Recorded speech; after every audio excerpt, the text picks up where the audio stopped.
Probably the biggest mistake that lawyers make. We tend to come in today to the office and we go right into email. We get distracted and derailed the moment that we walk in to the office by going to email. It used to be that we would go in to the office and we would do a team huddle, we would talk about what we have on each other's calendars.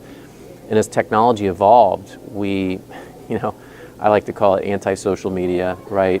We come in and we engage in our technology and we just got stupid and we stopped planning. And so instead of derailing our day the moment we walk in, we engage in planning. And here's a great example. We have 2 monitors or 3, right? And we love our monitors.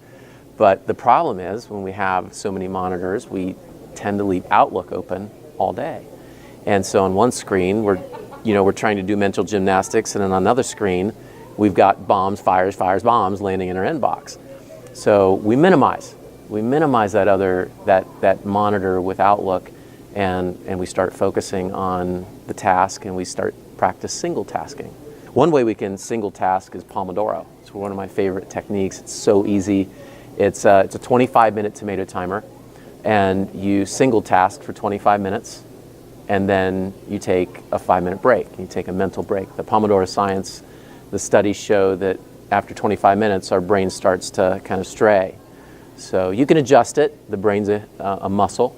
So if you can go 45 minutes or 50 minutes, it's fine. But the science shows that 25 minutes is when we start to get exhausted. So single task on project work, dive in for 25 minutes and then take a 5-minute break. The big elephant in the room is really email.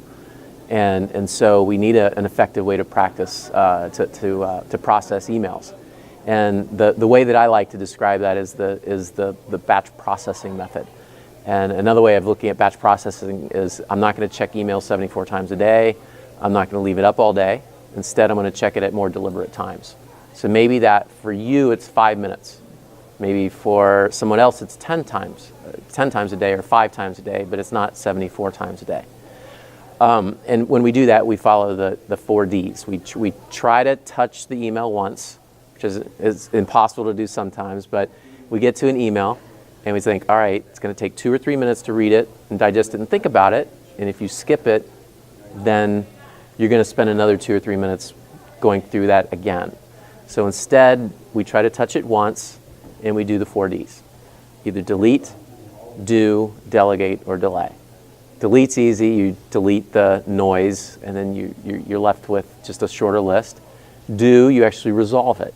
You get it done, which is hard to do if you're not organized. But you just do it, you resolve it. You immerse yourself in the topic and you just get it done. Delegate, you forward the email to somebody else perhaps, and you say, hey, can you do this? And with that, I recommend having a way to capture what you delegate so that you can follow up on it. So there's a pretty cool tool in the materials that talk about how to set up an Outlook rule to capture anything that you delegate out. If you're the sender and your name's in the CC line, it gets routed to a special folder in Outlook. And then you can visit that folder once a day or every other day, and you can follow up on those things. And then delay is where we get in the most trouble. And so with delay, you need to record the task. You need to record the deadline. So on your calendar or your docketing sheet. Easy way to do that is to drag and drop the email onto that icon in Outlook. And you can convert it. It acts as a copy, so it leaves it in your inbox and it converts it to a task or an Outlook event. And then you file it, right? Then once you convert it to a task, you convert it to an appointment, you schedule time to do it, time block, and then you file it away. So you open up the email and you hit File Save, or you save it into your document management system, like from World Docs, NetDocs, or iManage or something like that. If we can do that, if we can limit and control and have some discipline about how many times a day we check emails, then we can focus on the project work and we can get the billable work done. And we can, one of the questions that somebody came up to me afterwards said, well, how do you convert all this to billable work and to more productive time? Well, that's how. Right now we have time to actually do that project work, and we can, instead of logging 3 hours of billable time a day, We can log maybe 7 or 8. One of the other mistakes that we make, I think, as lawyers is that we don't have a plan. We don't have a roadmap for the day. And then that we use email as a roadmap for the day, right? So instead of using email as a roadmap, we create a daily plan. And so I'm a big advocate of the morning that you come in, the first thing you do, or maybe even the night before, you take 5 minutes and you create a roadmap.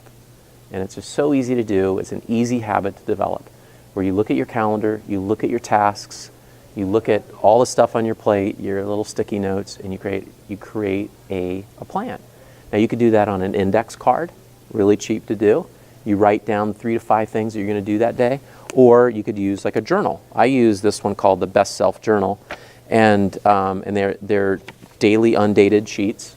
So with this, you can identify the 3 things or 5 things you want to get done that day, and then over here you time block. You create, literally, you just time block every single minute of your day, usually in 30-minute increments, and this is your daily plan.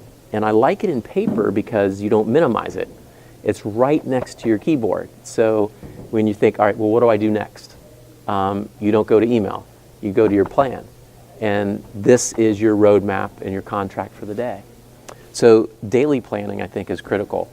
And then weekly planning is big too. So I'm a big proponent of a weekly deep dive. And I call it, David Allen calls it the weekly review. And it's a very, David Allen, the book Getting Things Done, fantastic book. And it's a 1-hour commitment every week where you look at every task on your task list, you look at your calendar 2 weeks forward, you look at your calendar 2 weeks back, you look at each item, and you think, what do I have to do to prepare for these things? You look at, for lawyers, you look at your case list, right? And you go through your entire case list. Say, okay, am I on track, off track, what do I have to do? And I encourage lawyers also to not only clean up their space around them and their sticky notes and piles and convert those to tasks, but also to generate a time entry report. And then review your time entry report for the week, and just each one, do your proofing for the week, and it will remind you of the things that you forgot to do. So, and then that's a way to update your task list as well. And you can go through that whole process every week, once a week. It's a religious event, very disciplined, same time, same place, same channel every week. And then you feel like you've got your arms around everything. It's a wonderful routine.